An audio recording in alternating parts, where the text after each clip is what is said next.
The World Cup 2022 kicks off today, the first ever Winter World Cup.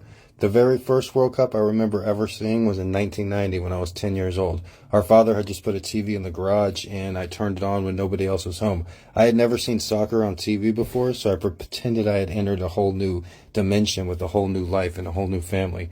That was also the very first time I ever saw the show Seinfeld was on that day.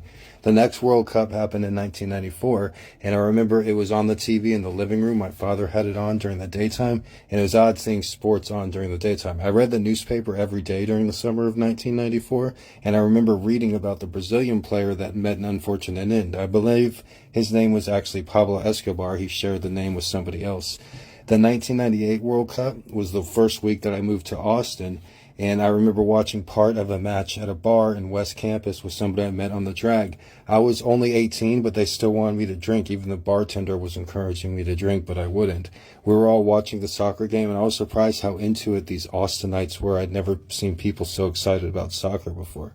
In 2002, I was living out of my Chevy Astrovan, and all day Saturday and all day Sundays, I spent with my mother watching the World Cup at her house while her husband, Guy, was at the flea market. I remember cheering for the Japanese and South Korean teams, and it was really interesting watching the World Cup. It was the first World Cup I sat down and watched, and I was fascinated with the nation versus nation model. The summer of 2006, I was about to start school at the University of Texas in Austin, and I had just gotten back from my first ever West Coast road trip where I went out onto the Price is Right game show.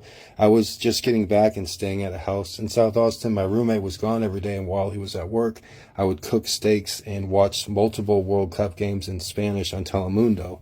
Even though that World Cup in 2006 was in Germany, it felt like it was in a Latin American country for me because I watched all the matches in Spanish. The summer of 2010 was when I just graduated from University of Texas in Austin, and I had a special 2010 World Cup preview guide that had every player in every country on it.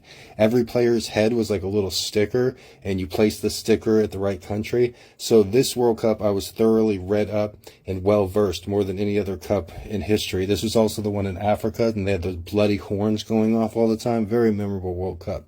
In 2014, I found myself newly homeless in Hawaii, but I still cheered for the United States in the World Cup, watching the matches at the Mililani Public Library or bars in the Honolulu area. In 2018, for whatever reason, I was preoccupied. The United States didn't make the tournament, or for whatever reason, I didn't watch the 2018 World Cup. I will watch this year's World Cup in 2022, and I will cheer for the United States. The United States will actually the World Tournament will actually be held in the United States in 2026 at the next World Cup. And if I'm ever going to go to a World Cup match, this would probably be my best chance. Thank you for listening. I hope you guys enjoy the World Cup. Aloha.